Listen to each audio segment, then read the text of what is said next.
Since March is Women's History Month, I thought that I couldn't end the month without doing a video dedicated to women, and specifically a video on how to write powerful female characters who aren't fucking annoying.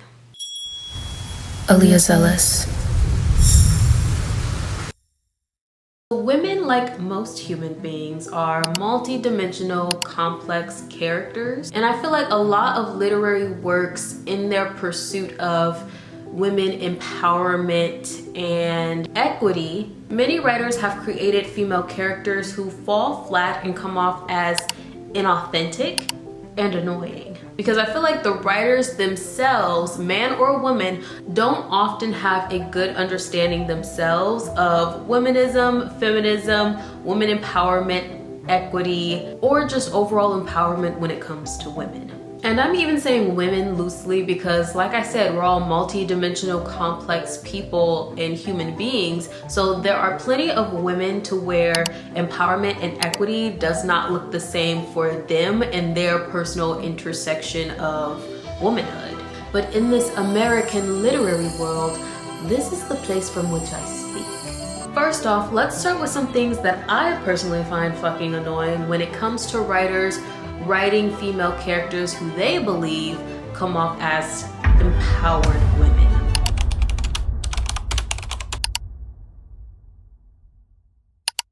Hold on, I gotta get my notes for this one because I wrote it down. Any trope that you can think of where the woman is lacking empathy, emotional intelligence, and self-awareness to the point where she's just being an asshole for no reason other than she's a strong girl boss, throw that shit away. And I'm not playing. For some reason, we get it in our heads that in order for a female lead to come off as strong or powerful, she has to harbor these horrible qualities and lack emotional intelligence and be super selfish like their male counterparts, because we believe that, oh, they should be able to do all of the horrible things that men do, that men get to do, and still get what they want. But it's like, newsflash trick, we don't like that either. We don't like them. Them as in the horrible quality men, you know what I'm saying. And I know that this probably goes to a broader conversation, but there are too many women who believe that in order that empowerment is to be able to be the same assholes that their male counterparts are without being criticized for it. And it's giving, I want to be an oppressor too. And that's not giving. Unless you are writing a character that is just meant to be a selfish, obtuse asshole, and that's like what they're meant to play, then stop writing that shit. You make your female character come off as completely unlikable, and it's not because, oh, she's a woman and people don't like when women get to do it too and da-da-da-da. It's because your character is an asshole, and we don't like assholes, men and women alike. Well, that was my full critique on what makes them annoying. So now let's get into the things that I do in order to create a powerful female character who isn't annoying. Shall we? One is I make sure I give my characters meaningful and impactful characteristics and beliefs that helps them solve their problems. Not miraculously save them from their problems and try to convince the audience that, oh, she's magically escaped from her situation because she's just that powerful just because I said so as a writer. Stop giving your female characters whatever they want just to prove how powerful they are, that they can get whatever they want without actually having to work for it or getting it through plausible means. Because that makes your character come off completely inauthentic. And it actually does the opposite of what you're trying to get it to do. Instead of your character coming off as powerful and resourceful and intelligent, they actually come off as if they're entitled and the world that they live in does not challenge them in a meaningful way. It also feels lazy because it completely absolves your character of having to develop characteristics and principles and new beliefs that would actually help them solve their problems. Number two is I make sure I give them a history and beliefs that actually influence who they are. If your character believes that the world is unfair and cold, then she should be maneuvering the world in a way that enforces that belief that she believes the world is unfair and cold. She should not come from an amazing two-parent household where her parents did all that they could to provide and support her and still harbor a belief that the world is unfair and cold, because where did that belief come from? She hasn't logically experienced anything in her life that would lead her to believe that.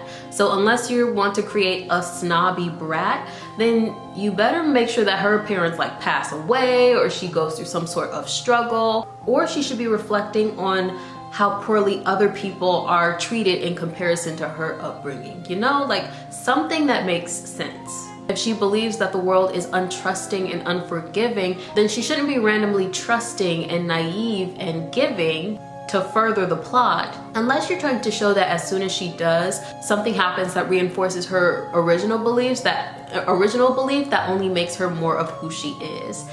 And in that case, that could be a good thing. If she believes that something can or cannot be done, or she believes that her personal mission is something specific, then her characteristics should align with that belief until something happens to where she believes something different. Otherwise, your character winds up coming off as flaky and wishy-washy and unprincipled. Like they don't actually do what they believe. And she wants everyone to believe that she's a certain person that she's not.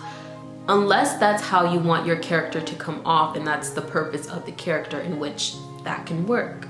Number 3, this goes back to my first one. They kind of go hand in hand, but I do want to reiterate it, which is let your character save herself.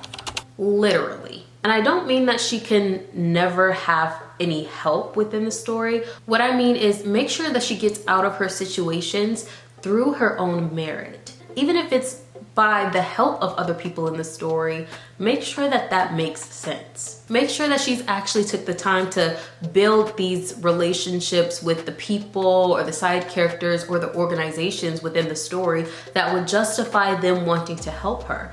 Or if they have their own reasons for helping her, make that known. Don't make it to where this stranger that she's only met once, this mysterious stranger that she's only met once, or this organization or this group of people that she's been fighting with throughout the whole story, suddenly has a change of heart and wants to save her from her problems. If she's going to be saved from a situation, whether by other people or through her own merit, make sure that it's justified and that it actually makes sense. If other people are going to help save her, make sure that a meaningful dynamic has actually developed to justify why this character would want to save her. And also make sure that this character or organization or entity is well developed to the point where it makes sense that they suddenly turned out to be this secret billionaire that helps her solve all her problems, or this secret magician that has the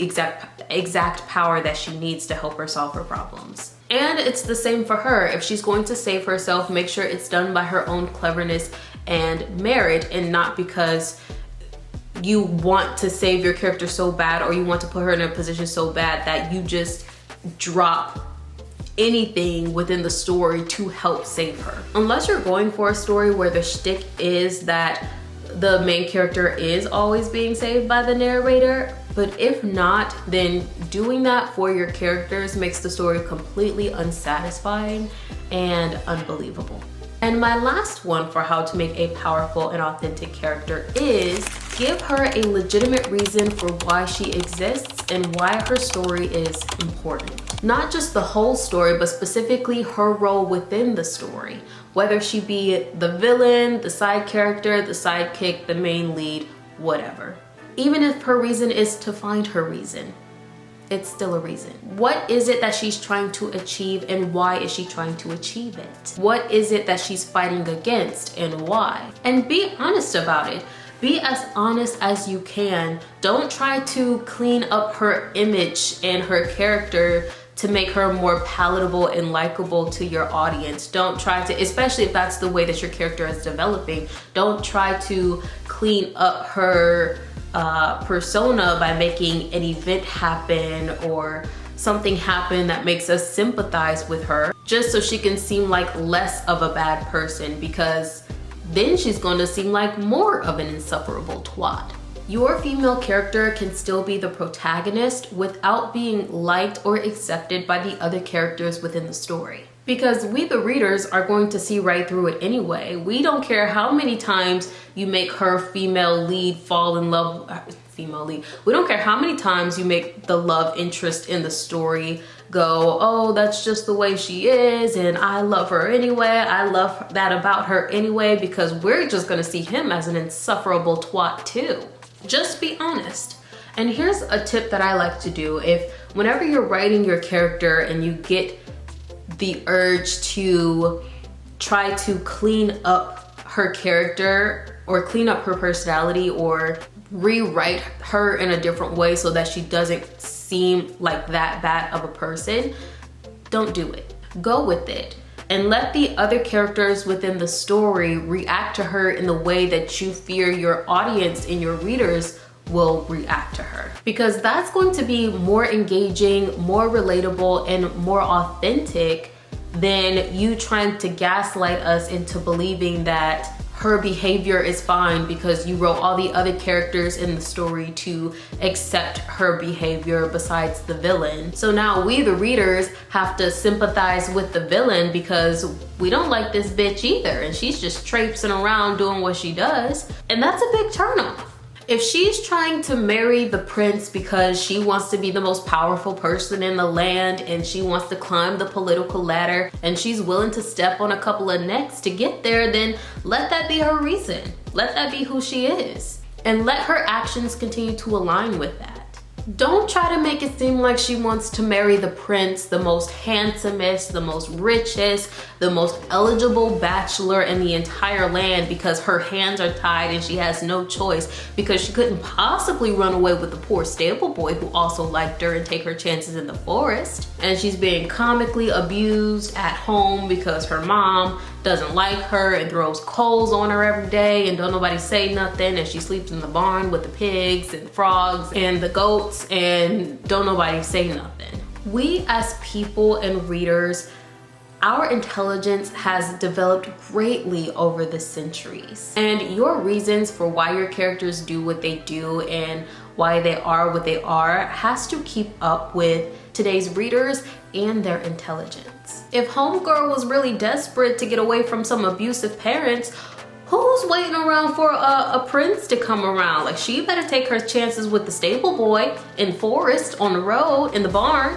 Even if she does try to marry the prince to escape her life, it'll be much more interesting to make it she desires power after years of abuse, and now she wants to enact laws to take revenge out on her parents and people like her parents. You know, something interesting. But the character's motivations and goals being so linear and inauthentic like that is not going to work on today's reader. Yep, that's me. Those are some of the tools that I use to make a female character who is powerful and authentic, and I hope you enjoyed it. I hope you found it helpful. If you like this video, please consider subscribing and liking, and I'm gonna go do something else now.